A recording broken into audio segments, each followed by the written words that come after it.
오늘 뭐 진행하면서 오늘은 제가 이것저것 뭐 얘기는 하더라도 어머니들이 궁금하신 부분 있는 부분들 개인적인 얘기들 그런 부분들을 편하게 뭐 간단하게 써주시면 제가 막 다 답변을 드릴 거예요. 대신 누구 어머니가 썼다 뭐 몇 학년이다 뭐 그런 말을 제가 굳이 하지 않고 예를 들어서 이렇게 뭐 설명할 거니까 편하게 그냥 얘기 주셔도 제가 이제 최대한 유들이 있게 잘 답변을 드리도록 할게요. 일단 지금 네, 화면이랑 목소리 잘 들리시나요?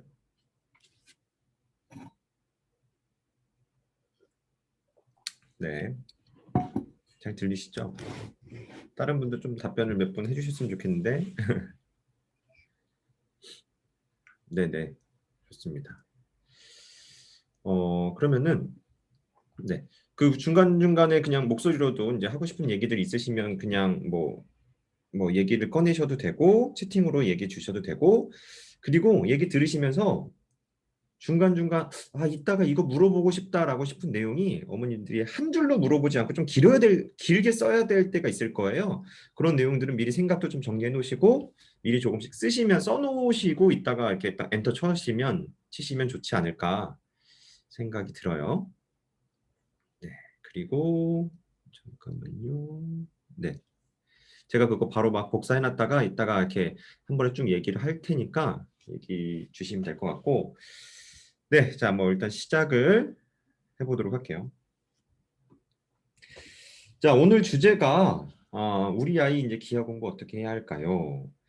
일단은 뭐 제 수업이 이제 이 기하 수업을 제일 많이 이제 대치동에서 해왔고 각각의 이제 아이들을 정말 많이 봤죠. 그리고 이제 저도 이제 아이들을 보면서 제 원래 성향도 있겠지만 약간 요즘은 거의 탐정 수준으로 아이들을 파악을 많이 하는 것 같아요. 막 어떤 아이가 무슨 얘기하면 너 지금 이래서 이렇게 해서 그런 의미로 대답한 거지. 그런 식으로 너 이거 지금 맞았는데 뭐 이런 식으로 찍어서 푼 거지. 이런 부분들이 네, 약간 이거 좀 더 시간 가면 점집을 차리지 않을까 싶을 정도로 네, 많은 능력치들이 더 형성되는 것 같아요. 이제 뇌의 특정 분야가 더 활성화되는 것 같은데 기아에 대한 얘기들을 할 겁니다. 네. 아이고, 잠시만요. 이게 에어컨 시작하자마자 물 빨아 에어컨 저 뭐야 물 빨아가는 소리가 나오네요. 네, 할게요. 자, 기아 얘기를 할 건데 일단은 기아 수업을 하면서 제가 애들을 봤었던 여러 가지 간단한 얘기들을 좀 몇 개 진행하고 그 이제 얘기들에서는 뭐 이제 학생들이 갖는 문제, 기아를 뭐 좀 잘하는 방법 또는 못하는 방법, 네. 그리고 현실적으로 제가 아이들을 많이 보면서 어떤 문제점들이 있었는지 그런 얘기들부터 이제 좀 시작을 해볼 거예요. 네, 하겠습니다. 네, 첫 번째.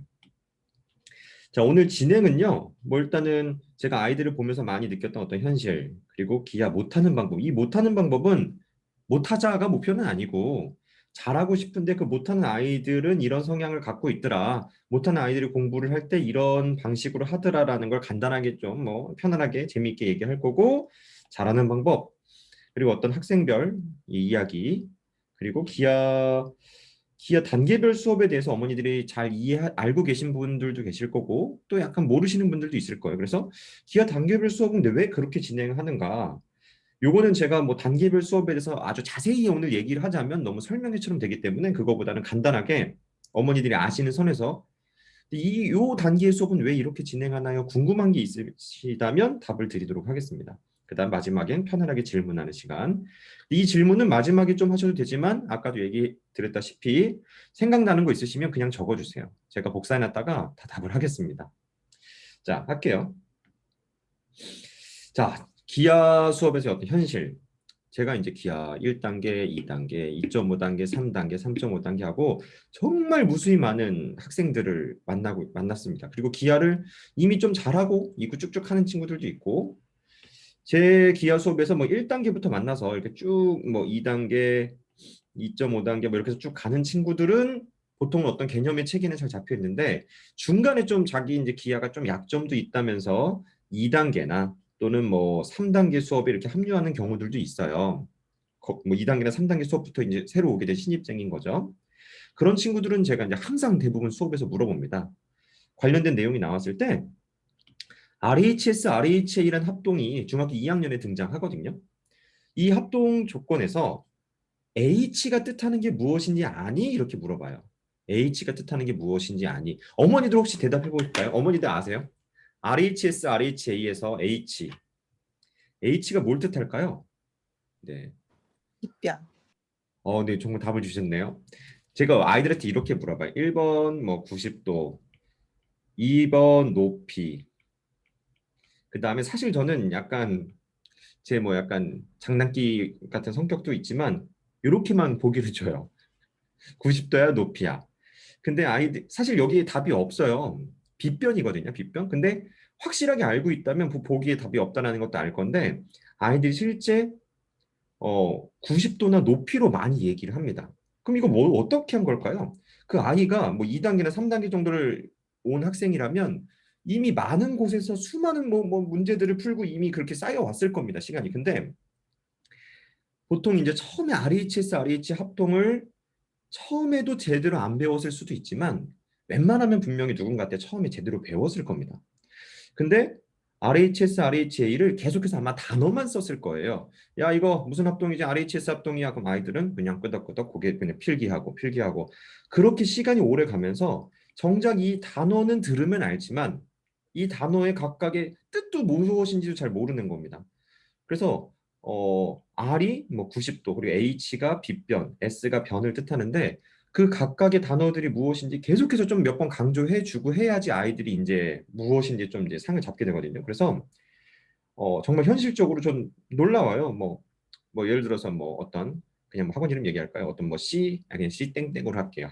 C 무슨 학원을 다니는데 거기 경시 반내에 있고 기하가 자기가 좀 약하다 해서 왔어요.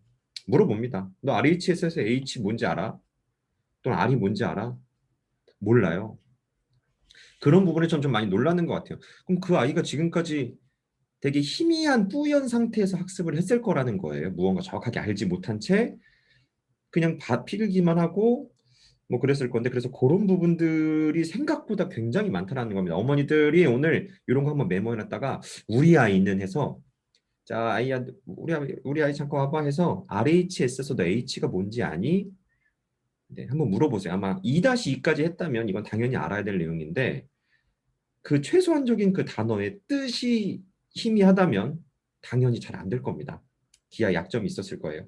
그 다음에 두 번째 이제 합동 조건을 잘 못 찾는 아이.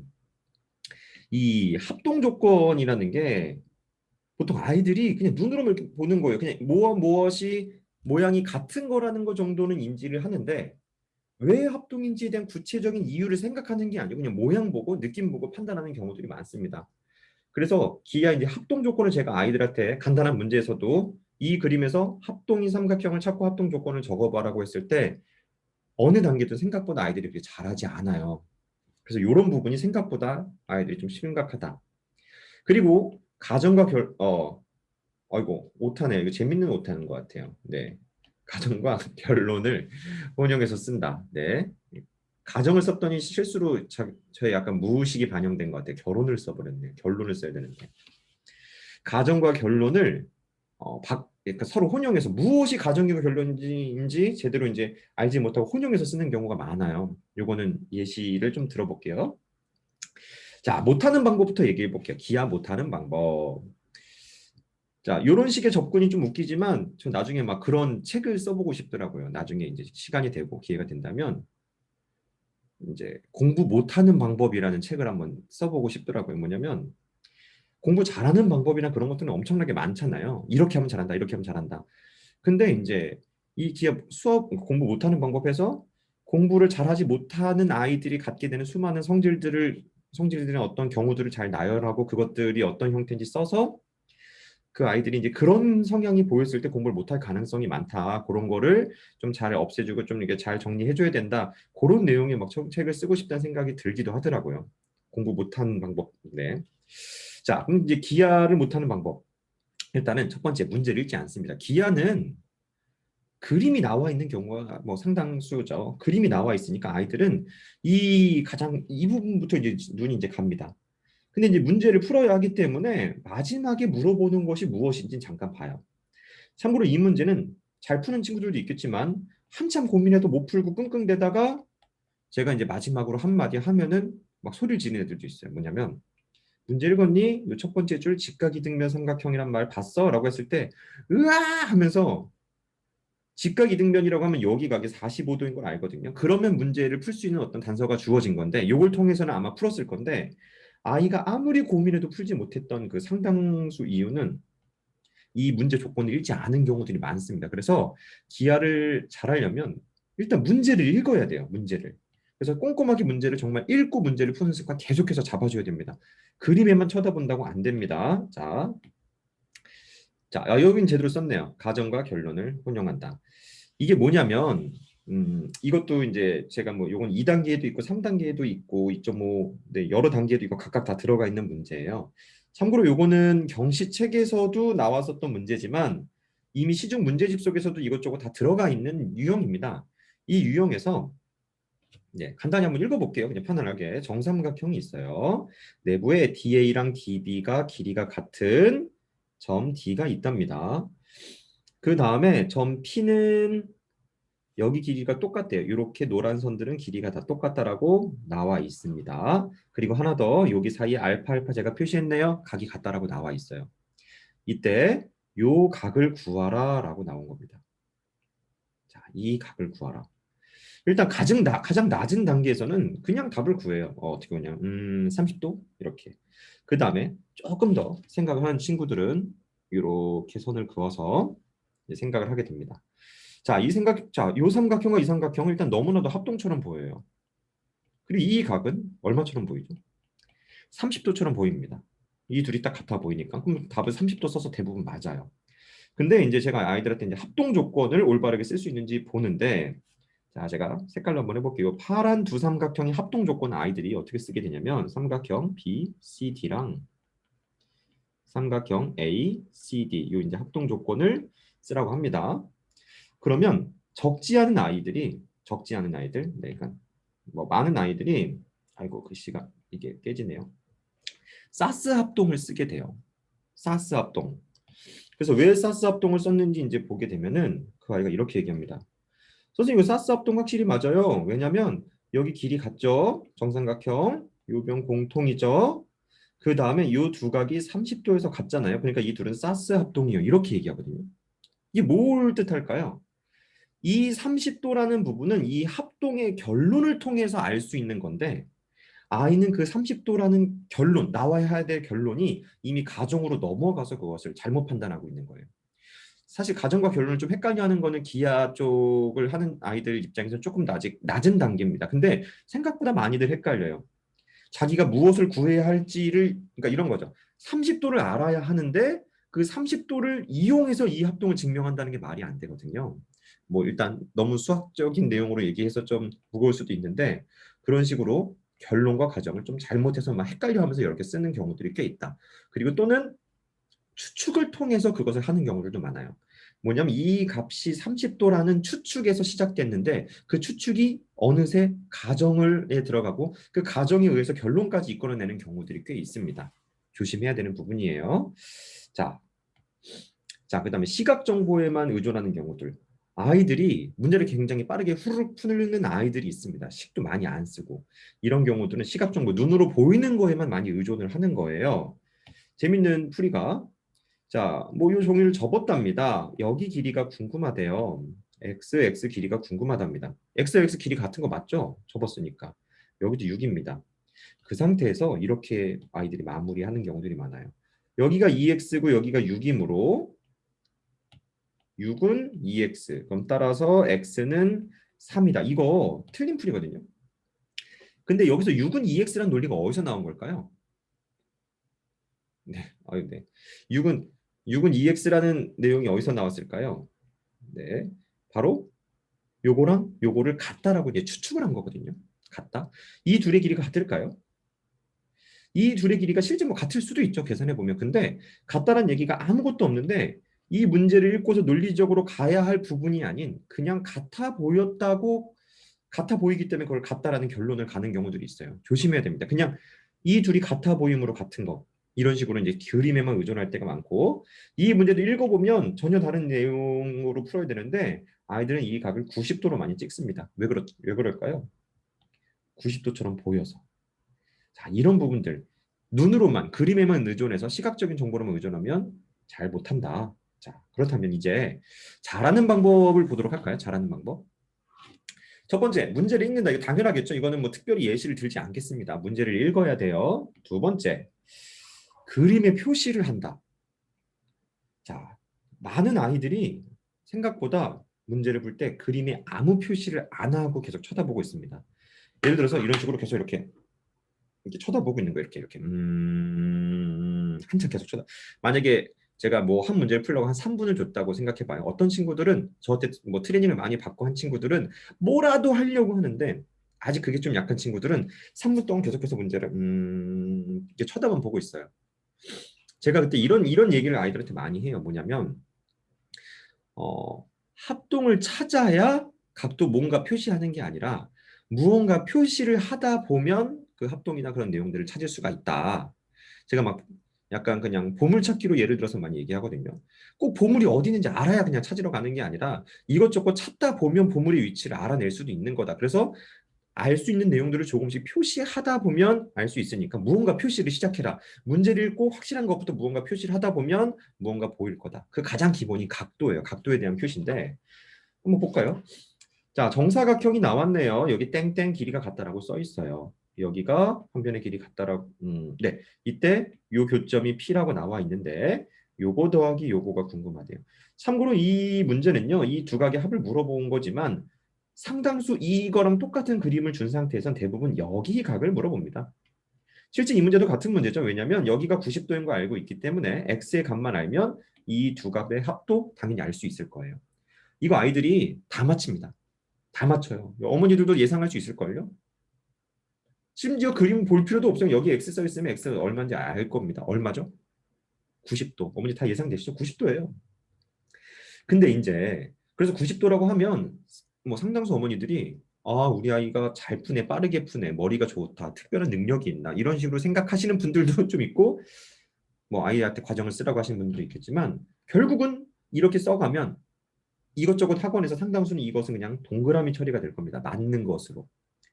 아니, 그렇게 하면 절대 안 되거든요. 왜 이게 90도가 되는지 논리적으로 봐야 하는데 그러려면 이거 합동을 찾아야 되거든요. 사실 이 눈에는 지금 우리는 어머니들도 좀 예상되시겠지만 이 AB라는 삼각형과 BCF라는 삼각형이 합동인 게 되게 눈에 잘 보여요. 합동이 예상됩니다. 근데 왜 합동인지랑 그 합동에 대한 이유를 정확하게 찾는 게 뭐 생각보다 헷갈릴 수도 있어요. 그럼 여기서 길이 같은 거, 아, 정사각형이니까 여기 길이가 같구나 막 표시를 해봐야 됩니다. 길이가 같고 짧은 거 땡땡 길이도 같구나. 그 다음에 그럼 여기 직각이네. 그럼 무슨 합동이에요? 이 두 삼각형 바로 사스 합동인 게 맞죠? 사스 합동이라는 거 알 수가 있고 그 다음에 X 합동. 합동을 찾았으면 무언가 해야 되잖아요. 이게 또 재밌는 게 아이들이 합동을 찾고 그냥 가만히 있어요. 합동을 찾고 그냥 가만히 그 다음에 X 어떻게 풀지 생각하는데 제가 이것도 보물찾기로 아이들한테 약간 잔소리처럼 얘기해요. 너 기껏 힘들게 보물을 찾은 다음에 왜 그냥 집에 가? 이렇게 와 보물 찾았다 하고 집에 가요. 보물 왜 찾았죠? 보물 찾은 이유가 보물을 찾아서 쓰려고 한 건데 왜 보물을 찾고 가만히 있냐고요. 보물을 무언가 써야죠. 그래서 합동을 찾았다면 그것으로 알 수 있는 최소한적인 길이나 각의 크기들을 표시를 해야 하는 겁니다. 합동을 찾았으니까 이런 게 각도. 자, AA 각이 같고 그 다음에 여기도 좀 좁은데 여기가 B면 여기도 대응각으로 B 이렇게 각이 같을 겁니다. 그러면 자 우리 A 더하기 B 여기서 볼까요? A 더하기 B가 몇 도죠? 90도. 그럼 여기도 A 더하기 B도 90이니까 여기도 90도, 90도인 걸 알 수가 있어요. 이런 식으로 그림의 표시를 확실하게 해 나가야지 기하를 잘할 수가 있습니다. 넘어갈게요. 자, 그 다음에 문제 조건을 통한 연상작용 훈련. 기하에서 저는 나중에 이런 얘기도 많이 합니다. 조금 더 기술이 발달하면 여기다 머리에다 이렇게 뭘 쓰고 그 뇌파 검사를 하면서 그러니까 실시간 뇌파가 여기서 이렇게 딱 표시가 되는 거예요. 그랬으면 좋겠어요. 아이들한테 자 여기 자 문제가 나왔습니다. 외심 나왔죠? 자 외심 하면 뭐가 생각나 했을 때 아이들 제가 이제 표정을 읽어보면 상당수는 뇌에 어떤 반응이 없어요. 그냥 이렇게 자 외심이 뭐지 하면은 띠 거의 있잖아요. 이렇게 의료적 그 사망 상태 있잖아요. 띠 거의 그런 상태인 경우들이 꽤 있어요. 근데 이제 기하를 잘하려면 어떤 특정 단어를 듣고 그것에 대한 성질들 그런 것들을 다 떠올려야 되거든요. 외심 한번 보죠. 외심이란 말이 나왔네. 외심은 외저번의 중심이고 세변의 수직이 등분선의 교점이고 각도가 위아래 두 배고 어떤 걸로 문제 풀지 뭐 이런 생각들을 해야 되거든요. 그런 연상작용을 꽤 많이 훈련을 해줘야 되는데 이게 너 왜 그렇게 못해가 아니고 그런 연상작용을 계속해서 이렇게 하게끔 좀 훈련을 해줘야 돼요. 네네. 네, 질문 쓰신 분 있는데 쓰시나요? 아니면 마이크 켜서 얘기하시나요? 뭐 편하게 얘기하셔도 돼요. 네. 어, 네, 쓰고 계시구나. 그럼 제가 일단 말로 이어서 하겠습니다. 자, 그러면은 자, 일단은 문제를 통한 연상작용. 저 이거 예시 하나 들어볼게요. 문제 읽어볼까요? 직각 삼각형에서 점 G는 무게중심이다. 4, 5 돼 있을 때 MBC란 삼각형의 넓이가 궁금하다. 자, 내용이 잘 안 들어오죠? 한 번만 다시 읽을게요. 직각 삼각형입니다. 직각 삼각형. G는 무게중심입니다. 4, 5 되어 있을 때 넓이를 구하시오. 어머니들도 이제 거의 다 아시죠? 무게중심하면 몇 대 몇이죠? 2대 1 성질이 있으니까 여기가 6인 건 알 수가 있을 거예요. 그렇죠? 근데 우리가 이제 연상작용하면서 문제를 풀어야 된다라고 얘기한 게 잠깐만요. 좀 복사 좀. 자, 연상작용하면서 문제를 풀어야 한다라고 한 게 내용을 듣고 그거에서 떠오르는 많은 것들을 좀 생각을 해야 하는 거거든요. 예를 들어서 무게중심이라는 말을 들었습니다. 무게중심. 자, 무게중심 하면 뭐가 생각나야 되냐면 무게중심이 뭐죠? 중선의 교점인데 무게중심은 중선의 교점. 중선의 교점. 근데 중선이라는 게 뭐죠? 꼭지점과 그 중점을 연결한 선분이에요. 대변의 중점. 근데 중점이긴 중점인데 이 중점이 지금 어디 있는지 보세요. 바로 직각삼각형의 빗변의 중점이네요. 근데 이 직각삼각형의 빗변의 중점 하면 바로 뭐가 떠올라야 되죠? 외심. 이런 정도의 생각이 흐름이 이어질 수 있어야 돼요. 아주 친절하게 문제마다 다음은 직각삼각형의 빗변의 중점이다. 이렇게 안 나오는 거죠. 무게중심이란 말이 있네. 그걸 통해서 알 수 있는 거. 그럼 중점이구나. 직각삼각형의 빗변의 중점이네. 외심. 이런 흐름을 따라서 가야 한다. 이게 좀 중요합니다. 그래서 연상작용 훈련을 계속해서 문제마다 문제 조건을 통해서 어떤 식으로 가야 하는지 그런 강조점을 좀 잡으면서 이제 공부를 해야 해요. 자, 그 다음에 암기해야 할 개념과 아닌 개념. 이게 좀 웃기죠? 암기해야 할 개념과 아닌 개념. 모든 개념을 원리는 당연히 일단은 기하 실력 아주 학습 단계가 낮은 상태에서 학교 시험이라도 당장 잘 봐야 되는 경우들은 원리는 상관없이 공식이라도 잠시 이제 급하게 외우기라도 해야 됩니다. 그렇게 해서라도 시험을 잘 봐야 되겠지만 근본적으로 실력을 쌓아가는 입장에서 아이들이 이제 공부를 하려면 특정 개념들은 또 외우기도 해야 되지만 근본적으로 다 원리를 통해서 설명을 해야 돼요. 원리를 알려주지 않고 공식만 알려주는 경우들의 아이의 실력은 제대로 쌓이지 않습니다. 그래서 왜 그런지 어떤 원리인지 아이들한테 얘기도 해주고 그 중에서 이제 공식들도 이제 특정 공식들은 자주 쓰는 건 암기를 해야 되죠. 근데 암기를 해서는 안 되는 공식이 있어요.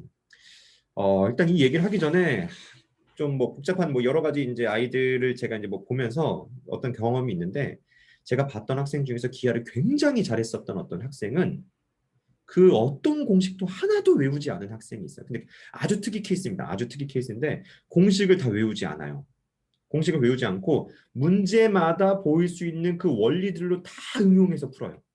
새로운 공식을 외우지 않고 물론 그 아이도 뭐 어쩔 수 없이 외우게 된 몇 개 공식 정도는 있겠죠. 그래서 그 몇 개 정도 공식 이외에는 거의 뭐 새로운 내용들을 외우지 않고 그걸 다 응용해서 이건 닮음이고 닮음이어서 이런 관계가 됩니다.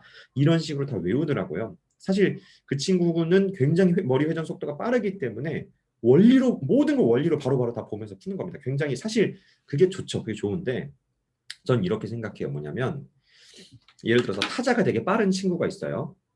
그래서 자주 가는 사이트들이나 뭐 인터넷 어떤 주요 주소를 그 어떤 것도 즐겨찾기 해놓지 않고 다 타자로만 친다라고 봅시다.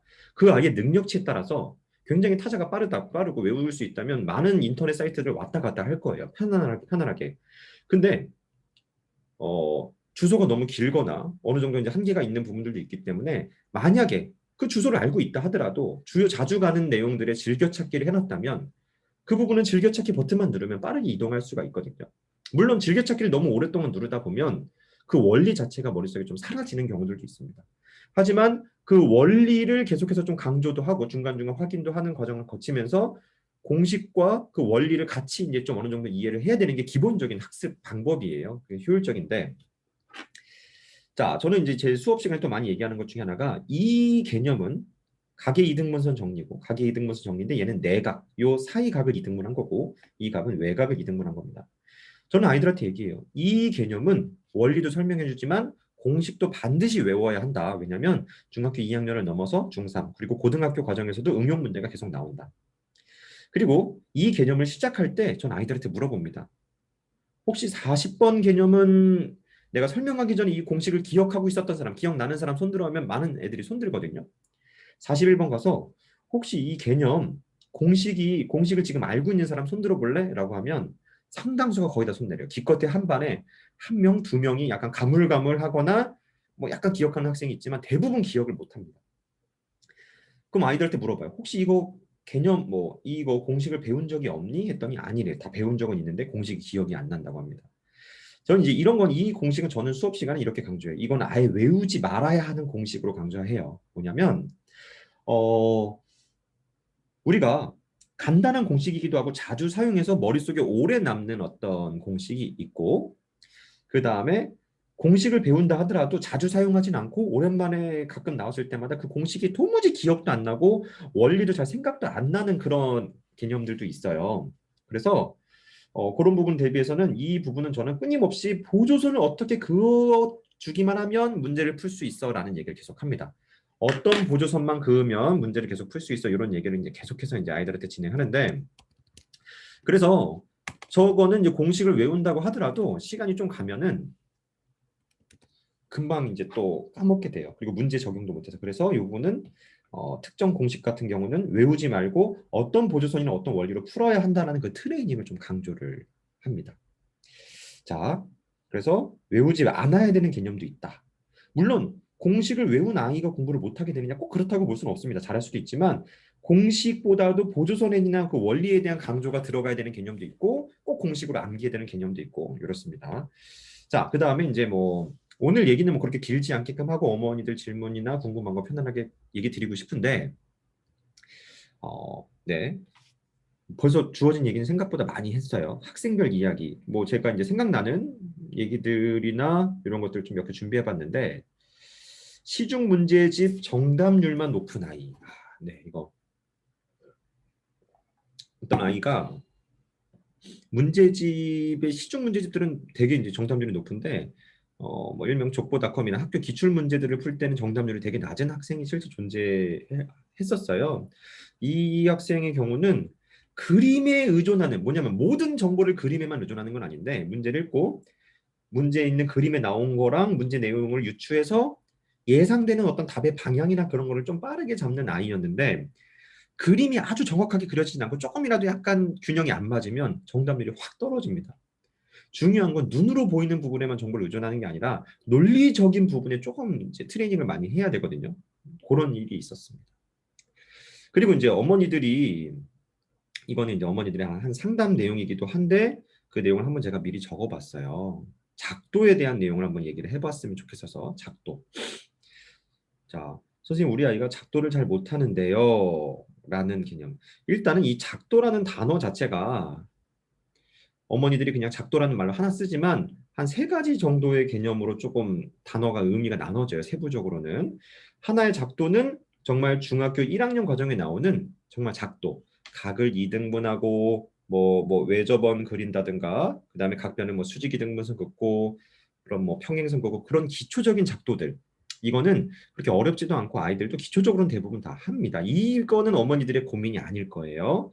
그 다음에 그 다음에 이제 실제 의미의 작도, 이 뭐 그리스 시대에서부터 이제 사람들이 이제 트레이닝했던 이제 작도, 이 작도는 중1의 과정이 아니라 사실은 중3 과정 또는 고등 과정 수준까지 공부를 다 한 다음에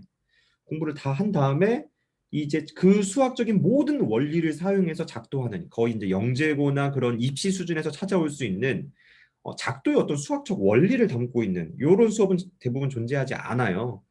보통 당장에 중요하지 않다고 보니까 되게 후순위로 밀거나 아니면 나중에 영재고나 이렇게 입시 준비 때 최종적인 약간 뭐 면접이나 뭐 간단한 문제 정도의 개념으로 좀 준비를 하는데 아주 어려운 뭐 작도 어떤 도형을 뭐 어떤 식으로 분할할 것인 거냐 또는 이런 선을 어떤 식으로 수학적으로 그어낼 것이냐 원 밖에 한 점에서 원에다가 접선을 그을 때 어떤 수학적 원리로 접선을 그을 것이냐 접선을 긋는다는 것 자체가 그냥 자를 갖다 대고 긋는 게 아니고 여기서 어떻게 원에다가 선을 그어야지 이게 접선이 되지? 어떻게 해야지 한 점에서 만나지? 그런 수학적 원리가 있거든요. 이 수학적 원리는 중3 과정까지 다 배우고 다시 시작해도 꽤나 어렵습니다. 이게 이제 실제 정밀 작도에 대한 내용인 거고, 근데 이제 어머니들이 상당수 사용하는 그 작도에 대한 내용은 그냥 문제를 읽고 그림을 그릴 수 있느냐가 어머니들이 생각하는 작도예요. 그냥 그림을 그릴 수 있느냐, 그림. 약간 K모를 얘기하는 거죠. 그냥 문제를 읽고 그냥 그 문제를 읽은 내용을 그림을 그릴 수 있느냐. 그런데 저는 좀 이렇게 생각을 해요. 이제 보통은 작도라고 하는 것은 왠지 모르게 기초적인 능력인 거고 그 기초적인 능력을 배운 다음에 기하를 이제 시작을 해야 될 것 같다고 생각이 됩니다. 왜냐하면 작도라는 느낌은 어머니들의 이미지 속에서 그런 거 아닌가요? 미술 시간이라고 한다면 다양하게 그림을 그릴 수 있는 수학적 기술들을 접하고 아니 뭐 그림을 그리는 기술들을 접하고 그 상태에서 나중에 이제 그림을 그려 나가는 것을 실전 어떤 훈련 실전 문제라고 본다면 그렇게 상상을 할 수가 있는데 작도 특히 이제 기하에선 조금 상황이 달라요. 뭐냐면 K모식 문제나 어떤 심한 문제들은 기본적으로 문제들이 다 너무 어렵습니다. 너무나도 어렵기 때문에 어, 그 문제 자체에 그려진 그림이나 그런 구조들이 너무 어려워요. 그래서 아이들이 그거를 한 번에 바로 하는 것이 아니고 여러 번 그런 비슷한 유사 문제들을 일단 그림이 그려진 형태들도 접해보기도 하고 누군가가 그려주는 걸 보기도 하고 하면서 그런 것들이 익숙해져야 이제 그 문제의 의미가 무엇인지 알 수가 있거든요.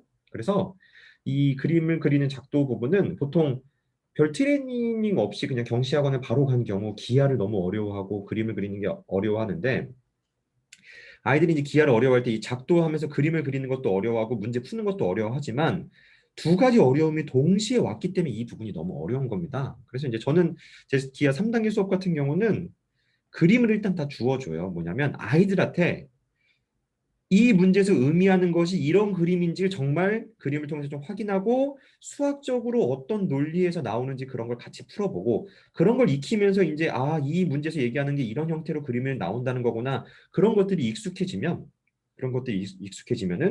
나중에 이제 실제 K모식 문제에서도 문제만 읽으면 그것이 어떤 의미를 이해하는지 충분히 이해가 되거든요. 그래서 작도의 기술을 배우고 그냥 K모의 문제를 푸는 형태가 아니라 그런 관련된 문제들을 보는 많은 문제들을 일단 좀 경험해서 그 보는 눈이 좀 있어야 됩니다. 그러면은 정작 그림을 그리는 능력은 그렇게 어렵지 않아요, 생각보다.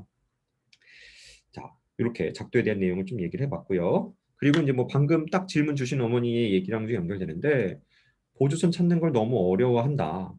어렵죠. 어렵습니다. 보조선 찾는 게 어려운데 이 부분의 지금 질문 및 상담은 여기서 그냥 바로 이어서 해볼게요. 보조선. 일단은 이게 참 어렵습니다. 이제 보조선. 이렇게만 하면 보조선 잘 그릴 수 있다. 이런 거가 이제 쉽지는 않아요. 일단은 이 보조선에 대해서는 간단하게 많이 나오는 패턴들이 있어요. 평행사변형에 뭐 중점이 있을 땐 이렇게 연장을 한다든가. 그리고 원 관련된 문제에서 어떤 점이 있을 때는요. 그 반지름과 그 접점을 연결해서 수직임을 이용한다든가. 그리고 두 원이 만났을 때 공통현을 긋는다든가 이런 기본적인 유형들은 트레이닝을 좀 해줘야 됩니다.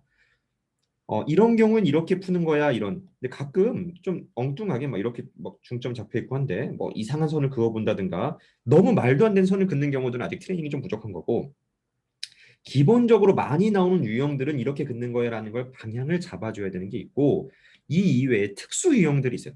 특수 유형. 너무 독특한 유형. 길쭉한 이런 삼각형이 있을 때 여기다 정삼각형을 붙여서 푸는 문제가 있거든요. 근데 누가 정삼각형을 붙이는 걸 알았겠어요. 근데 이런 건 특수하게 이런 문제들은 이렇게 푸는 거예요. 이 경우는 너무 특수하게 만들어진 유형이니까 이거는 외워놔야 한다라는 걸 좀 강조점을 잡아줘야 하는 거고 그 이외에 많은 것들은 정확하게 이런 경우엔 이런 보조선을 긋는 거예라는 강조점을 듣고 문제에서 아이가 그거 보게끔 계속 해줘야 되거든요. 그리고 문제 풀 때 이런 경우에 어떻게 보조선 긋는 거라고 했지 그런 방향을 계속 잡아줘야 돼요. 그래서 그런 개념 좀 보조선에 대한 그 상이 좀 잡히도록 기본적으로는 좀 잡아줘야 하는 건 거고. 그리고 이제 아이들이 만약 어머니가 집에서 좀 도와주셔야 하는 상황, 당장에 누구의 도움을 받기 힘들다면 답안지를 봐서라도 아이가 너무 힘들어하면 답안지에 나와 있는 보조선을 딱 하나의 힌트만 주세요. 다 풀이해주지 말고 요 선 한번 연장해 볼래? 그렇게 해서 한번 접근해봐. 그렇게 해서 한 문제를 풀 때 아이가 보조선을 잘 못 긋을 수도 있고 막히는 부분이 있을 수도 있는데 결국은 약간의 힌트를 최선적으로 받더라도 아이가 학습한 그 양이 많으면 그 문제에 대한 기억도 오래 남고 좀 패턴이 어느 정도 정리가 됩니다. 그래서 아이가 스스로 푸는 양이 최대한 많도록 하지만 스스로 이 선 자체가 그어지지 않으면 아예 안 풀릴 거 아니에요. 그러면 물이 어딘가를 흘러야 되는데 계속 막혀 있으면 약간 왜곡된 이상한 어떤 심리적인 게 좀 문제가 찾아올 수도 있고 아예 학습적으로 좀 잘못된 방향으로 생기기도 하거든요. 막 정문 찍어서 푼다든가. 그래서 그러지 않게끔 아이한테 좀 답답했을 때 살짝씩 힌트 같은 걸 주는 이런 방식도 좀 중요합니다. 그래서 이제 보조선 뭐 결론 다시 내리면 많이 나오는 보조선 패턴에 대해서는 정확하게 좀 상을 잡아줘야 하는 건데 그냥 많은 문제를 풀면 익숙해질까요? 라는 부분에서는 그러기도 하고 안 되기도 하고 그래요. 뭐냐면 누군가가 이렇게 보조선 같은 걸 항상 유형으로 다 정리해서 배우진 않았을 겁니다. 상당수 학생이. 근데 어떤 친구들은 자기가 많은 문제를 풀다 보니 그런 유형들이 조금씩 정리가 되는 친구들도 있을 거고 그 정리가 잘 안 되고 영 상이 안 잡히는 친구들도 있을 수 있어요. 그래서 어, 정확하게 뭐 사실 사람이 하는 일이니까 그때그때 뭐 정확히 똑똑 떨어지진 않지만 일단 올바르게 이런 보조선들의 형태가 있다라는 걸 좀 배워보고 그 후로 자기가 해본다면 당연히 훨씬 잘할 수 있을 거라고 보고 그리고 아이가 받아들이기 힘든 약간 특수한 유형들은 꼭 이건 그런 유형이야 이런 것까지 스스로 생각하는 것이 아니고 이건 문제 자체를 약간 외워야 하는 애란다 이런 걸 좀 나눠서 아이의 부담을 좀 줄여줘야 합니다. 네. 자, 일단은 네. 이제 기하 단계별 수업은 선생님 왜 그렇게 가르쳐요? 이거는 이제 저한테 이제 뭐 항의하듯이가 아니고 궁금하신 거. 기하 단계 1단계에서 이런 식으로 수업을 하신다고 들었는데 왜 혹시 그렇게 하시나요? 뭐 궁금하신 게 있으시면 얘기해 주시면 되는데 제가 아주 짧게만 간단히 얘기를 드리자면 근데 뭐 짧게 얘기하면 또 설명이 짧을 수가 없어요. 그러니까 간단하게 얘기하면 이게 또 너무 이게 전체적인 상이 안 잡힐 거고 이거가 궁금하신 부분은 뭐 최근 설명의 영상 같은 거 좀 보시는 걸로 하고 궁금하신 부분이 있으면 제가 그냥 답을 드릴게요. 어머니들 이따가 궁금하신 부분 채팅에 써주시면 제가 그런 거를 여기다 써내려가면서 간단하게 설명하는 상으로 잡고 일단 네 지금 기초적으로 어머니들께 얘기를 하고자 하는 부분에 뭐 상당수는 일단 얘기를 제가 준비한 얘기를 다 했고 어머니들이 궁금한 것들 그런 거 생각나시는 거 있으면 답변하고 그런 시간을 좀 가져보도록 할게요. 사소한 것도 좋으니까 네, 네 얘기 주시면 편하게 다 대답할게요. 아까 전에 제가 채팅 보다가 뿜을 뻔했어요. 이렇게 멈칫하면서 제가 약간 딱 몸이 딱 얼었는데 채팅 중에 잘생기셨어요라고 해서 이게 이런 말을 얼마 만에 들어보는 건가 약간 네 약간 뭐 부담이 아니고 네 이렇게 좀 당황했습니다. 네. 자, 일단은 어머니 내용 하나씩 제가 여기다가 뭐 간단히 적어보면서 한번 해볼게요.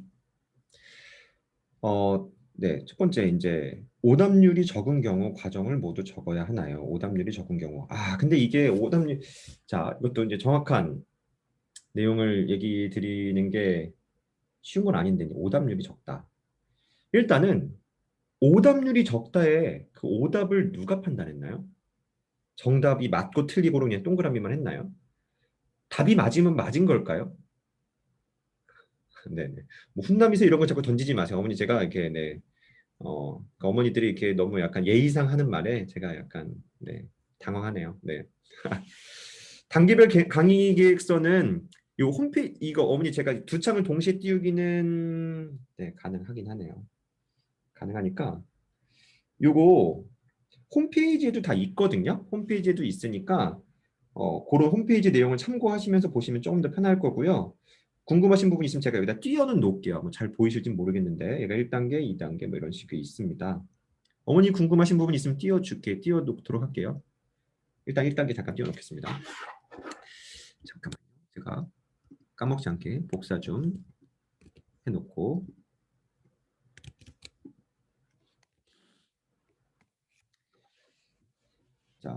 자, 오늘 뭐 질문 네 폭발이네. 어머니들 네 손 드신 분도 있고. 잠깐만요. 제가 네 그리고 이거 복사만 해놓고.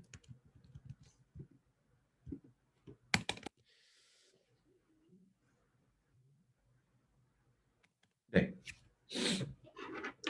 일단은 해보겠습니다.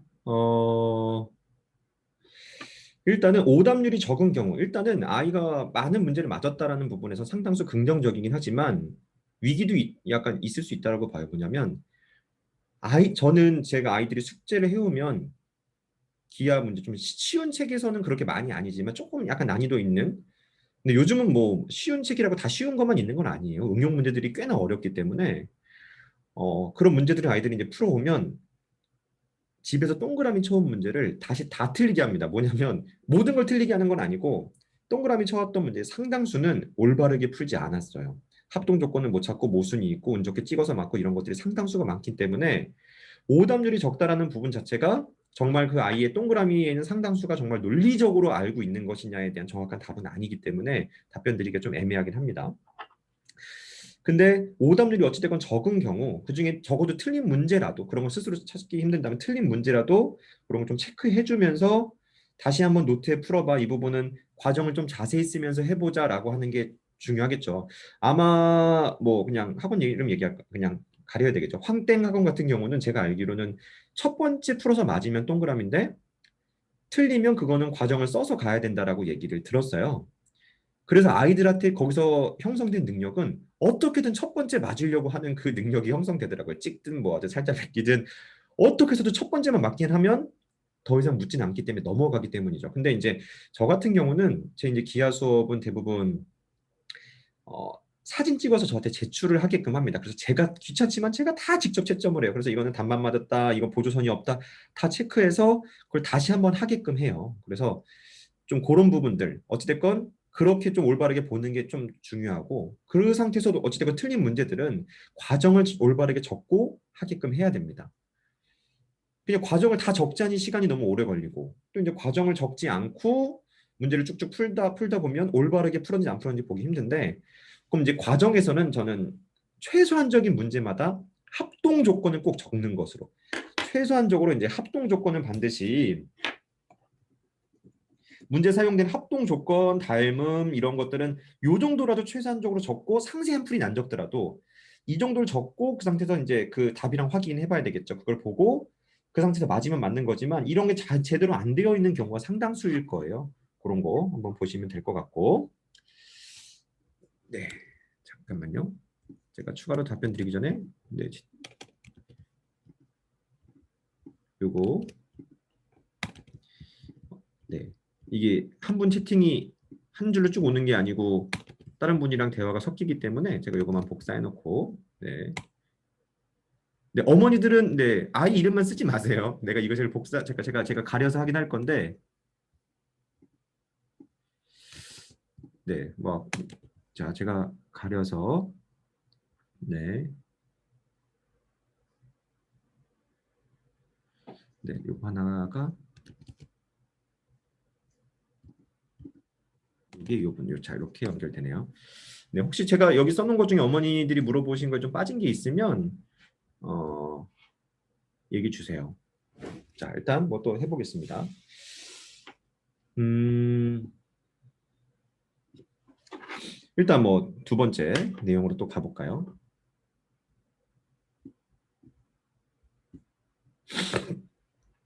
두 번째 이제 만약에 기여 수업을 마치고 복습이라는 게 가능한 건가요? 집에 와서 2, 3일 후에 같은 문제를 풀리는 게 맞을까요? 아니면 비슷한 유형을 풀리는 게 맞을까요? 어느 단계냐, 어느 정도 수준이에 따라 다르긴 하겠는데 저는 뭐 한 뭐 바로 이틀, 그러니까 뭐 쉬운 문제집 같은 경우는 그러니까 이게 자, 이 얘기부터 합시다. 뭐냐면 저희가 이제 학습을 할 때 어머니들 약간 치명적인 모든 선생님들이 공감하지만 대치동에 참 없는 거 치명적인 게 뭐냐면 같은 문제집을 반복해서 풀지 않는 게 가장 좀 치명적인 것 같아요. 어머니들이 한 번 푼 문제집을 한 번 더 푸는 것 자체가 왠지 모르게 손해 갖고 시간 낭비 갖고 하지만 대부분의 학습은 그 한 문제집을 조금 더 반복하면서 이제 그 부분에 대한 완성도가 좀 더 많이 올라가거든요. 물론 뭐 아주 쉬운 문제집부터 계속 반복할 필요는 없겠지만 어느 정도 약간 좀 응용 문제가 좀 어려운 부분이 있다면 같은 걸 한번 반복하면서 좀 더 체계가 좀 잡히는 걸 이제 해야 되는데 쉬운 문제집 같은 경우는 한 번 풀고 뭐 복습이 필요한 경우는 아예 그 문제집을 한 번 더 풀거나 아니면 한 단원 끝난 다음에 한 번씩 다시 풀리거나 하는 복습 형태가 적절할 거라고 보이고 약간의 이제 응용 문제거나 조금 더 어려운 경우는 뭐 한 3일 정도 후에 같은 문제를 푸는 건 좋긴 좋은데 같은 문제 풀 때는 반드시 과정을 쓰게 해야 합니다. 이제 아이들이 이제 똑똑한 친구들이 많아서 막 답이 이렇게 다 쫙 기억이 나나 봐요. 그런 친구들도 있는데 하지만 답이 기억나는 거랑 과정이 기억나는 거랑 다른 거거든요. 그래서 그 문제를 논리적으로 그 과정, 합동이랑 그런 걸 잘 찾으면서 풀 수 있는 게 맞는지 그걸 좀 트레이닝하는 게 좀 좋고 만약에 가능만 하다면 비슷한 유형의 문제를 풀 수 있으면 좋죠. 비슷한 유형, 만약에 쌍둥이 문제집처럼 해서 비슷한 유형을 풀 수 있으면 좋긴 한데 모든 문제집들이 그렇게 딱 똑 떨어지지는 않을 겁니다. 근데 이제 같은 문제집을 반복한다면 두 번째 풀 때도 빠르게 풀 때도 반드시 합동 조건은 꼭 적어야 하는 것으로 했으면 좋겠다라는 겁니다. 자, 그 다음에 여기로 내려가 볼게요. 작도를 배우는데 네, 어떤 시기에 일단은 자, 작도. 자, 우리가 이제 이 작도라는 내용이 간단하게 각을 이등분한다, 수직 이등분한다. 물론 이 중학교 1학년의 작도가 나오는 게 그 작도 체계, 작도 중학교 1학년의 교육과정의 작도는 상당수 수학적 원리를 설명하지 않습니다. 순서만 배워요. 이렇게 하고 이렇게 하고 이렇게 하면 이게 각이 이등분이 돼. 이런 순서만을 얘기하게 돼요.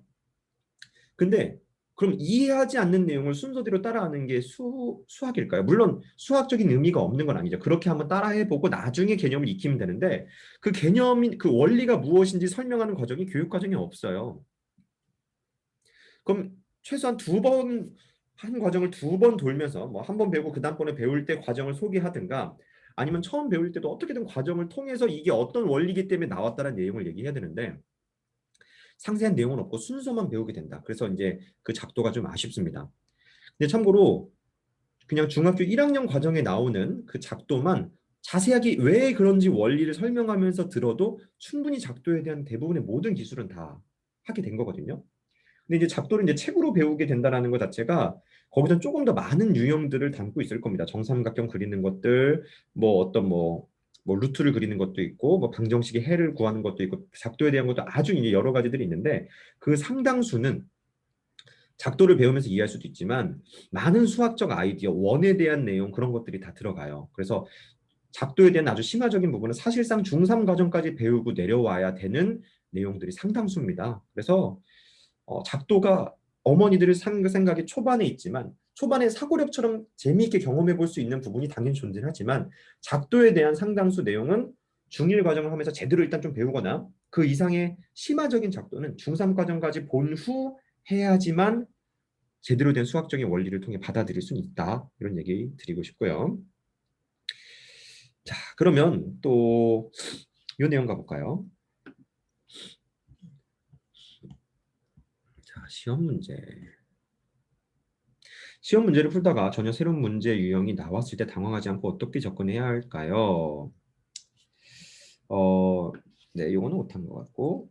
그러면 익숙한 유형은 잘 풀다가도 새로운 유형이 나오면 그때부터 당황하기 시작해서 애가 문제를 놓치는 부분이 있다.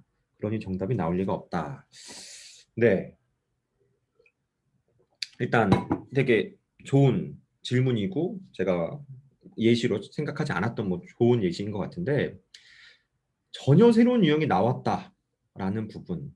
네, 일단은 전혀 새로운 유형이 나왔다는 건데 물론 아이가 시험 문제를 풀다가 일단 그게 이제 아이가 아직 학습의 단계에서의 시험 문제인지 뭐냐면 아직 중학생이 되지 않고 그냥 학원 뭐 단원 평가나 그런 식의 문제인지 이제 학교 시험 준비를 하는 과정 속에서 그런 문제인지에 따라 좀 다를 것 같아요. 일단은 아이가 어떤 선행의 개념에서 어떤 선행에 대한 단원 평가 같은 부분에서의 새로운 유형이 나왔다면 일단 그 아이의 선행 개념에서는 모든 개념을 아이가 다 모든 유형을 다 파악하고 있는 건 아닐 거니까 못 푸는 수가 있습니다. 근데 이 새로운 유형이나 심화 새로운 유형이나 또는 심화 유형으로 얘기해야 되겠지만 크게는 두 가지 패턴일 거예요. 뭐냐면 문제 조건을 읽고 응용으로서 풀 수 있는 부분이 있을 것이고 어떤 부분은 문제 응용이 아니라 사실상 그 유형을 외워야지만 풀 수 있는 유형이 있어요. 이 도형을 회전시켜야 한다든가 또는 여기다 뭐 정삼각형을 붙여야 한다든가 그런 문제들은 경험해 보지 않고서는 풀 수는 없긴 합니다. 상당수 풀 수는 없긴 해요. 아주 극소수는 풀 수 있을 수 있지만 근데 일단은 뭐 아이의 성향도 중요하지만 아직 보지 않았던 문제가 처음 보는 좀 약간 낯선 문제가 나오더라도 일단 당황하지 않고 문제에 어떤 힌트들이 있는지 없는지 꾸준하게 보는 훈련이 중요한데 물론 아이들에 따라서 처음 게 딱 나오면 막 눈이 까매지고 막 앞이 안 보이고 막 긴장하게 되면서 막 땀도 흘리고 그럴 수 있는데 일단은 아이한테 좀 자신감을 심어줘야 되겠죠. 뭐냐면 어, 문제 이런 조건이 나왔을 땐 이렇게 푸는 거야. 이런 조건 나왔을 때 이런 식으로 접근해보는 방향이 있어. 그런 여러 가지들의 경험치가 있다면 아이가 그렇게 당황하지 않고 또 도전해볼 수도 있을 거고요. 모든 학습이라는 게 배웠던 거에 의해서만 나오진 않을 거예요. 그것들의 변형에 의해서 새로운 것처럼 보이기도 하고 또는 완전한 새로운 유형도 일부 있겠지만 그 완전한 새로운 유형은 대부분 경시에서 이렇게 끄집어 내린 경우들이 꽤 있거든요. 경시나 심화 쪽에서. 그래서 아까 얘기 드린 부분 문제에서 좀 자기가 이런 문제는 이렇게 해보는 거야라는 그 경험이 조금 더 쌓여야 할 것 같다라고 생각이 들어요. 그래서 그런 부분들은 좀 기하를 계속 문제마다 이런 식일 땐 이렇게 풀고 이렇게 하는 거야라는 그런 경험이 좀 더 쌓이고 개념이 좀 탄탄하게 잘 되어 있으면 어느 정도 자신감이 생길 거거든요. 사- 사실 이런 거죠. 똑같은 문제를 보고 똑같은 경험하더라도 그걸 그러니까 똑같이 문제를 틀리더라도 누구는 거기서 성장하고 성공하고 누구는 거기에서 성장하지 못하고 뭔가 실패를 맛보는 친구들이 있거든요. 아, 내가 모르는 걸 새로운 걸 알았어 하는 긍정적인 친구가 있고 내가 모르는 걸 내가 몰라서 틀렸어. 이렇게 되면 안 됩니다. 이 학습에 있어서는 계속 긍정적인 자신의 어떤 뭐 자신의 뭐 다시 평가도 하고 무언가 자신을 이렇게 튼튼하게 받쳐줄 수 있는 어떤 이렇게 큰 기둥 같은 게 좀 필요해서 자존감도 좀 필요하고 그래서 아이들이 어, 문제 나왔을 때 이런 거죠. 그냥 지금 당장 앞으로는 너 긴장하지 말고 풀어라는 부분은 답이 되지는 않을 것 같긴 한데 그렇죠? 앞으로는 너 긴장하지 말고 풀어 이 부분 답은 안 되더라도 좀 더 긴장하지 않고 풀 수 있는 그런 학습의 과정이 아이한테 좀 필요할 수 있겠다라는 생각. 네. 이런 이 정도 얘기 드리고 넘어가 볼게요. 또 궁금한 거 또 얘기 주시고 또 잠시만요. 네, 그다음 요거 얘기 한번 들어볼까요? 네, 여기. 자, 이렇게 하면 되겠네요. 네. 초등학교 2학년 아이가 기하 탄탄히 잡아주고 싶은데 현재 중등 기하 책으로는 중등 기본 책으로는 어, 네, 중학교 1학년 거 하고 있다는 대수 파트만 했군요. 대수 파트는 했고 초등으로는 기하 네, 뭐 네, 5학년 걸 복습 중이다. 대수 파트에서 기하가 약하다. 일단은 기하 1단계는 제 생각에는 기하 1단계에서 초등 과정이 좀 약한 제가 이제 기하 1단계가 요거 잠깐 보면서 얘기할까요? 기하 1단계가 앞에 네 번이 중1 과정이에요. 그리고 이쪽이 이제 중2, 중3 과정인데 이 중1 과정 할 때 초등 수학이 그래도 웬만큼 좀 탄탄하게 기하를 뭐 간단하게 원의 넓이 구하고 뭐 이런 거 있잖아요. 뭐 이렇게 해서 이런 넓이 구하고 그런 부분이 어느 정도 좀 익숙한 친구들은 이 부분을 좀 초등 이 중1 과정 시작할 때 그래도 편안하게 시작하는 편인데 초등 쪽 기하에서 넓이 구하고 뭐하고 그런 응용력이 좀 약한 친구들은 이 부분이 유독 조금 더 어려워하긴 합니다. 이 부분. 그런 부분이 있는데 일단은 결론부터 얘기 드리면 이 중학교 2학년과 3학년 부분은 배우는 데는 일단 그 아이 지금 초등학교 2학년 아이라고 하셨죠? 배우는 데는 일단 문제는 없어요. 뭐냐면 일단은 이 기하 1단계 최소 조건은 중등의 연산을 할 수 있느냐입니다. 중등의 연산, 중1, 중2의 그러니까 중학교 1학년 연산만 할 수 있으면 돼요. 2항을 하면서 뭐 아이고 자 2x-3 이런 거 있잖아요. 뭐 2x-3이 7이다. 이런 거 계산만 할 수 있으면 돼요. 기본 시작은. 물론 중3 과정에 루트 같은 게 나오는데 그 부분은 트레이닝 할 수 있도록 자료를 또 따로 드릴 거예요. 진행하면서.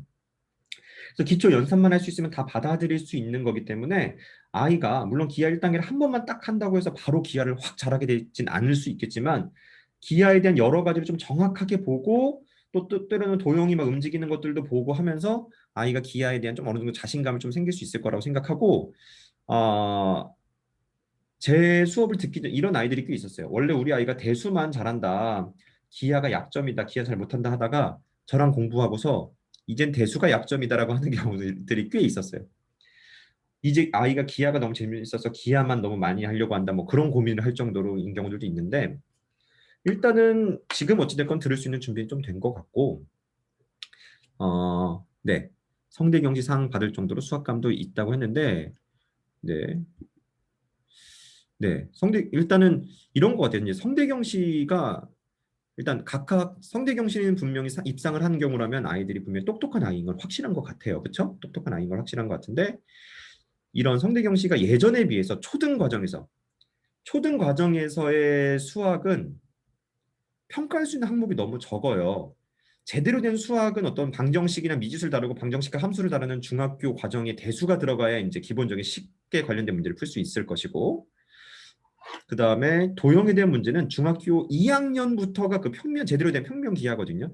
그거를 배워야 이제 거기서 응용이 들어가는데 초등의 성대 경식은 상당수 그런 내용은 담을래야 담을 수가 없고 약간 창의 사고력 문제 스타일이나 아니면 경우를 잘 나눠서 그냥 차분히 다 셀 수 있는 그런 거에 너무 의존하기 때문에 성대 경신한 부분은 어찌됐건 상을 받고 한다면 잘하는 아이인 건 확실하지만 전체적인 영역이 다 고르게 잘한다라고 볼 수는 없습니다. 지금은. 그래서 예전에 비해서 물론 성대경시 뭐 그리고 뭐 KJ 뭐 그런 부분들은 중등의 학습을 제대로 담고 있는 경시가 아닌 이상은 그 경시의 성적이 앞으로의 그 학생의 어떤 미래나 그런 부분이랑 아주 큰 연관성이 없을 수도 있어요. 잘하는 건 맞지만 제가 뭐 일부러 이거를 낮게 평가하려는 게 아니라 어찌됐건 제대로 된 학습을 아직 배우지 않았다라는 부분인 거예요. 그런 얘기 드리고 싶고 네.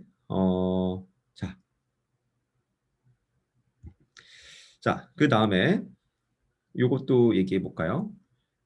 중1 진도를 꼭 완료해야 기하 1단계를 아니에요. 참고로 중학교 1학년 과정을 아예 하지 않았어도 들을 수 있습니다. 다만 연산이나 뭐 사고력이나 그런 걸 통해서 아이가 미지수를 다루고 계산하는 부분이 충분히 자주 뭐 잘 할 수 있다면 수업을 들을 수 있어요. 중요한 건 일단 여기서는 간단한 미지수를 사용한 방정식을 풀 수 있느냐가 포인트입니다. 이거 볼까요?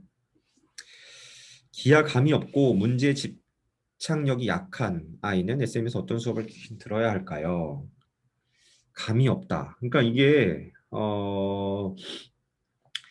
어렵죠. 감이 없다.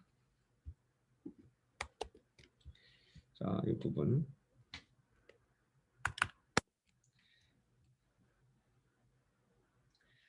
자, 일단은 뭐 감이 없고 그러니까 일단은 이제 물론 아이의 성향일 수 있어요. 그 어떤 문제 하나도 오랫동안 고민을 좀 잘 안 하고 오랫동안 고민을 하기 싫고 이렇게 하는 그런 학습적인 성향이 어느 정도 좀 남아 있는 학생 뭐 그런 성향이 현재까지 유지되고 있는 학생일 수도 있는데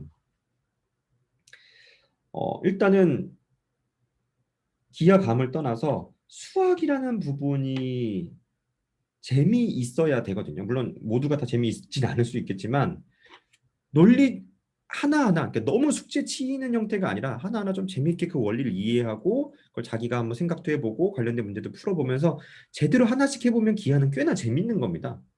물론 아이가 아직 도형이나 어떤 학습에 대해서 조금 더 부담감이 있으면 되게 좀 재밌게 좀 학습을 좀 편안하게 재밌게 시작하면 좋은데 저희 기하 1단계 수업은 좀 다소 그런 편이에요.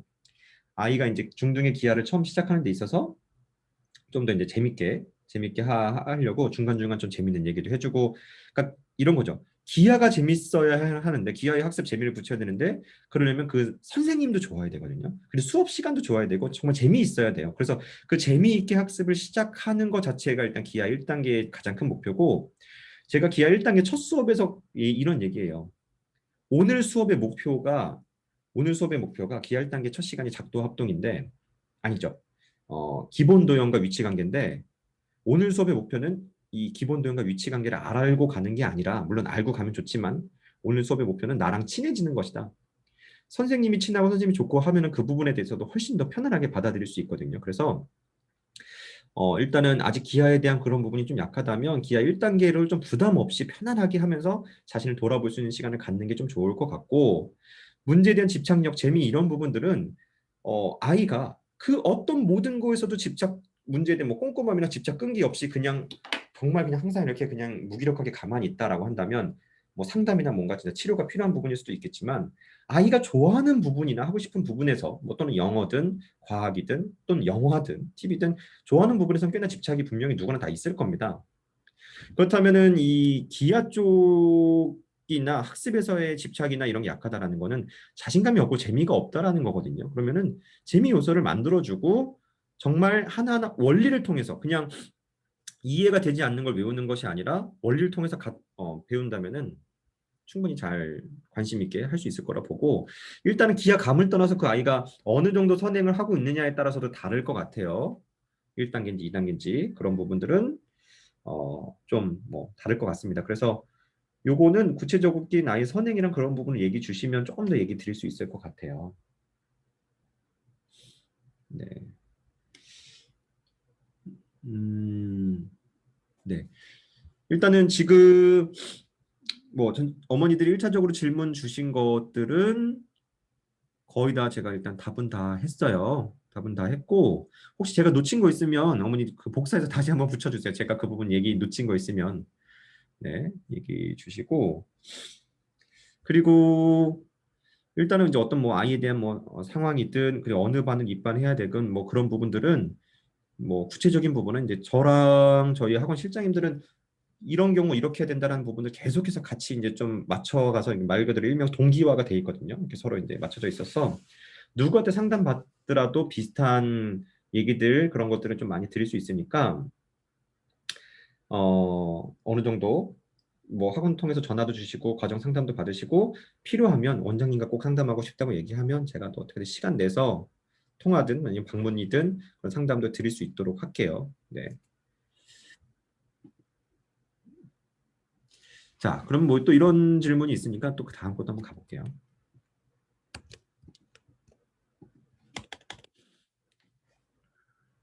자, 요건 선행 어떻게 생각하시나요? 아이가 받아들이면 계속하는 게 맞나요? 어, 선행. 네, 이것도 제가 예전에 유튜브 찍으면서 이렇게 뭐 했었던 부분도 있는데 복잡해요. 연산, 선선행, 선행, 현행, 복습 뭐 이런 정도의 순으로 좀 볼 수가 있겠죠? 이런 순으로. 어, 일단은 연산과 선선행도 다 선행에 포함되는 부분일 수 있겠지만 그 목표는 좀 다른 것 같아요. 연산은 뭐죠? 연산은 어떤 한 과정, 그러니까 수학적인 이해도는 좀 굳이 정확한 원리는 이해하지 않더라도 간단하게 그걸 따라해 보면서 그걸 익숙해지면서 이렇게 따라가는 게 좀 연산인 부분인 거거든요. 아니면 간단하게 원리 설명 듣더라도 그거를 무한 좀 많이 반복하면서 그 개념 자체가 편안하게 몸에 익도록 약간 탁구 선수들 보면 요 자세만 막 몇 개월 하잖아요. 이렇게 탁구 치는 거. 그런 어떤 기초 트레이닝 같은 게 연산인 거고 기본적으로 아이들이 공부하는 건 다 선행이지만 특정 선행을 더 잘 따라가기 위해서 선선행을 하는 경우들이 좀 있죠. 참고로 기하 1단계는 선선행의 효과가 있는 경우들이 선선행으로 좀 분류해도 괜찮을 거라고 봐요. 선행이기도 하지만 뭐 어느 학원에서 이제 뭐 기하를 또 앞으로 배울 예정인데 그걸 더 잘 배우기 위해서 이걸 하고 싶다. 이런 선선행의 개념. 그리고 이제 선행. 기본적으로는 이제 선행은 이런 거죠. 기본적인 선행의 목표는 꼭 영재고나 뭐 K모나 그런 거를 떠나서도 기본적으로 요즘 학습에서 요즘 교육 과정에서 아이들이 앞으로 어느 정도 경쟁력 있게 하기 위해서 시간을 버는 정도의 의미가 일단은 가장 큰 거잖아요. 초등 과정 때는 중학교 때 배울 선행을 미리 조금 배워서 중등도 편안하게 하고, 그럼 중학교 기간 때는 중등 과정의 선행이 아닌 고등을 해서 고등 과정 갔을 때는 그런 거에 대한 복습과 학교 시험 준비랑 수능 위주로 좀 준비할 수 있는 그런 시간을 벌기 위한 거기 때문에 정작 그런 얘기 많이 하거든요. 고등학생 됐을 때 선행을 뭐 나갈 시간이 없다는 거, 맨날 이것저것 하느라 바쁘니까 미리 어디까지는 좀 보고 와야지 그걸 따라갈 수 있다라는 그런 얘기들이 일반적이고, 그렇다면 중등에서는 그 고등을 해야 하는 건데, 고등을 보고 가야 되는 건데, 그럼 고등을 보려면 중등에서는 그 고등을 보려면 이미 중등 끝나져 있었어야 되는 거니까 초등 과정 때 어느 정도 중등 과정에 대한 마무리가 되어 있어야 하는 거잖아요. 그래서 아이가 잘 받아들이고 한다면 당연히, 그리고 중간에 못 받아들인다고 하더라도 조금 더 과정도 바꾸고 약간 복습을 해주거나 반을 내려서라도, 또는 어떤 걸 뭐 연산이나 그런 걸 뭐 맞춤 수업이나 그런 걸 수업을 하더라도 필요하다라고 봅니다. 그러니까 저는 사실 이런 부분은 조금 씁쓸한 것 같아요.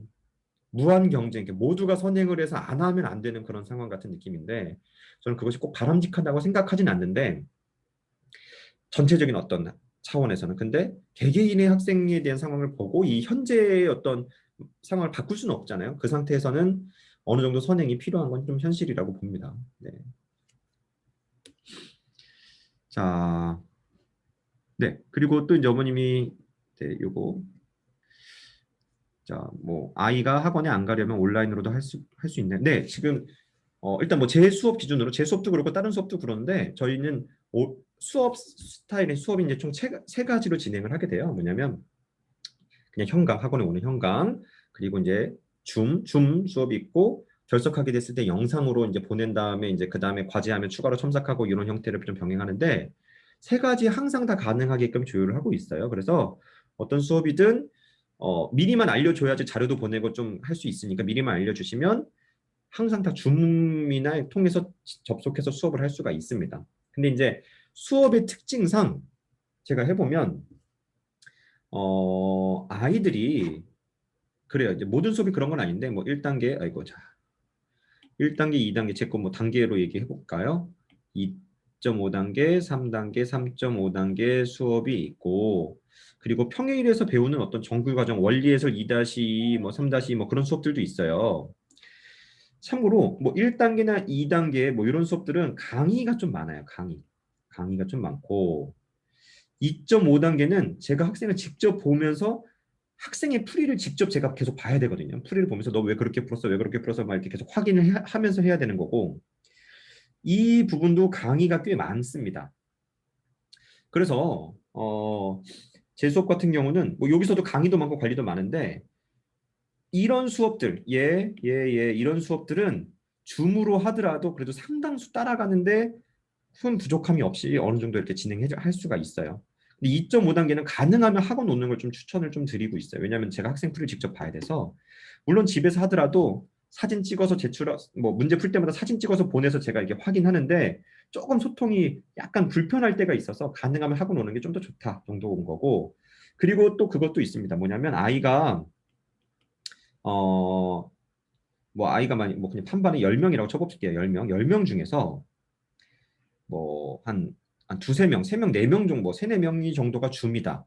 그렇다면 현강이랑 줌을 같이 유지합니다. 줌도 오라고.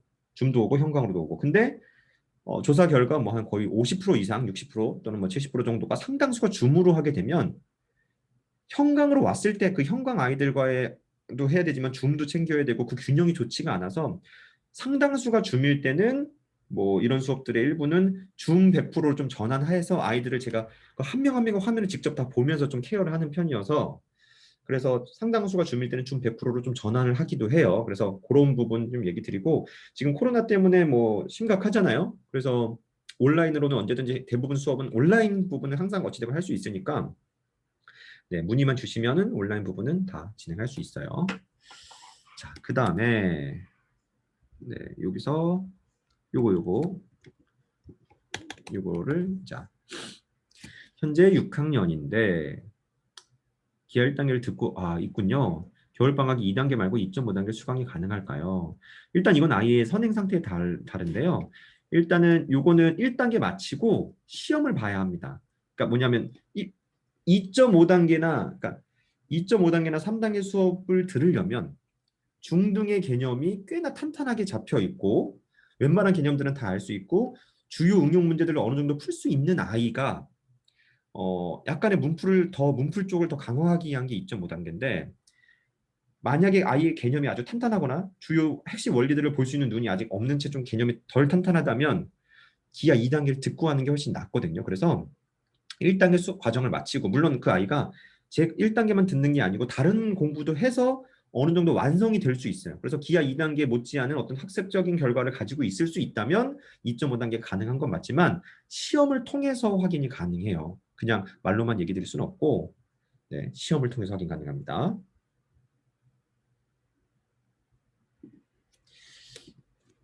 자, 요것도 네, 아이의 이름이 없으니까 제가 약간 복사를 해서 네, 자, 한번 볼까요? 읽어볼게요.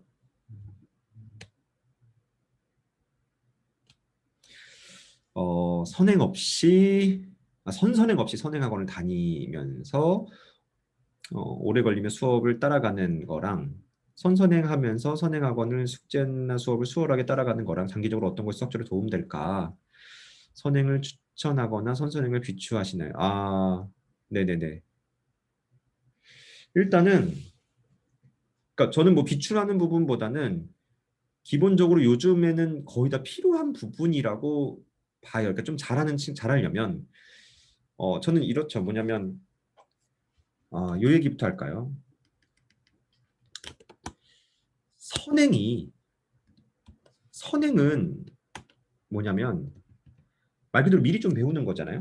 그 학습을 미리 배우는 건데 그 미리 배우는 내용이 그 아이의 미리 배우는 그 단계의 수준에 맞는지를 좀 봐야 되는데 우리가 이제 학습이라는 게 예를 들어서 선행을 한다. 선행을 하는데 아이가 어, 선행하는 학원에서 뭐 센이랑 뭐 A급을 한다. A급. 그래서 정작 따라가려고 하니까 이게 되게 그러니까 뭐냐면 이제 이게 다시 정리해 볼게요. 선행을 하는데 선선행이 존재할 수밖에 없는 이유에 대해서 좀 생각을 해봐야 되는데 아이가 차분히 한 단계 한 단계 올라갈 수 있는 컬이라면 선선행은 필요가 없을 겁니다. 한 단계 한 단계 선행을 통해서 밟아가면 충분히 목적지까지 갈 수 있어요.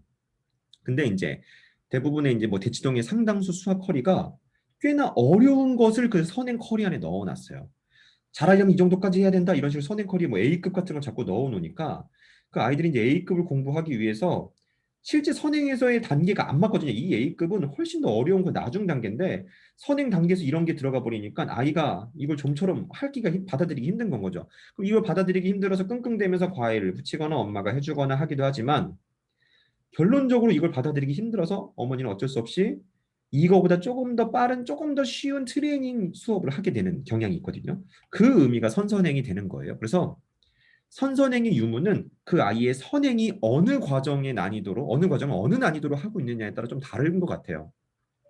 사실 저는 한 계단 한 계단 정확하게 좀 아이들이 배우고 많이 트레이닝할 수 있는 교재로 공부한다면 충분히 목적지까지 쭉 편안하게 갈 수 있다고 보는데 아이들이 되게 힘들고 상처받고 뭐 학습적으로 우울해지기도 하고 그런 경우들의 상당수는 맞지 않는 계단을 이런 거 계단이 하나가 너무 높은 거예요. 한 단계 올라오는데 갑자기 말도 안 되는 무슨 그 건물을 점프해야 되는 이런 상황. 근데 이 계단의 최종적 목적지는 이 한 계단씩 가보면 여기에 그냥 목적지에 도달할 수 있는데 이 상당수 학원들의 커리가 너무 지나치게 좀 너무 높아져 있는 그것 때문에 결국 그걸 받아들이기 힘들어서 선선행을 하고 힘들어하고 과외를 하고 끙끙대고 막 인강 보고 그런 것들이 연결된다라고 봐요. 그래서 저는 이게 바람직하다고 보진 않는데 일단 이런 부분의 현상이 존재는 하는 거죠. 그래서 어, 일단 어머니의 얘기는 좀 구체적인 선행학원의 그 커리에 맞춰서 선선행 여부를 좀 봐야 되고 약간 참고로 그래요. 뭐냐면 뭐 황땡 학원 같은 경우는 어머니들이 순수하신 어머니들 같은 경우 나중에 막 학원에 막 저희한테 약간 막 이렇게 푸념하듯이 막 이런 얘기예요. 막 자기 빼고 이렇게 다 선선행을 했을 줄은 몰랐다. 그러니까 자기는 그 황땡 학원만 그냥 잘 다니면 되는 줄 알고 그렇게 했었는데 자기 빼고 다 못 다는 데서 뭐 하고 해서 그 아이들은 황땡 학원을 복습으로 하더라. 그래서 자기 아이가 거기서 이런 부분에서 더 힘들어했던 것 같다. 이런 얘기를 얘기하기도 하거든요. 그런 것처럼 선선행은 상당수 대치동에서 존재할 수밖에 없는 현실은 좀 있는 것 같고 일단 그 아이의 구체적인 상황에 따라서는 조금 답이 다를 것 같아요. 네. 네. 또 여기까지 얘기했고요. 현재 어머니들이 주신 답은 현재까지 제가 다 얘기했거든요. 놓친 거 있으면 얘기 주시고 일단 뭐 지난번에 중톡하고 오늘 두 번째인데 오늘 좀 더 편안하게 어머니들과 대화 나누는 것 같아서 저도 좋네요. 좀 더 좋고 네. 혹시 지금 써내려가시거나 궁금한 거 이렇게 있으시면 툭 던져주시고 곧 아기들 식사 챙겨주실 때 됐죠? 그렇죠? 네. 네. 궁금한 거 있으신가요? 네. 없으시면 저희가 이제 앞으로도 이제 계속 뭐 상담도 하고 학원에서도 뭐 연락도 주시고 하면서 또는 뭐 저한테도 상담 요청도 하셔서 저도 이제 어머니 뵙고 얘기 드릴 때도 있겠지만 기본적으로 제가 드리는 얘기들은 늘 비슷할 겁니다. 비슷하게끔 이런 좀 얘기들을 많이 드릴 수 있을 거고 일단 오늘 뭐 얘기 못한 게 있어도 좀 궁금하신 거 있으시면 연락 주시면 될 것 같아요. 학원으로 연락 주시고 네, 그럼 이제 마무리 하도록 하고요. 네, 다음에 사실 이 줌톡 이 부분이 네, 지난주에도 제가 못하게 된 게 목요일에 약간 그러니까 수요일 그러니까 목요일에 막 저녁에 막 약간 체한 건 아니고 약간 위가 속이 아파가지고 막 저녁에 휴강도 하고 그러면서 좀 몸이 힘들었는데 요즘 네 이것저것 뭐 신경 쓰고 해서 약간 뭐 힘든 시기인 것 같아요. 다들 힘드시죠 어머니들도 애기 챙기고 그래서 약간 좀 건강 관리 잘 하시고 저도 약간 이렇게 계속 얘기할 수 있는 소통이나 그런 기회가 있으면 계속해서 좀 노력해 보도록 할게요. 여기서 마무리 짓고요. 네 다음에 또 뵙겠습니다. 네 마치도록 할게요. 감사합니다.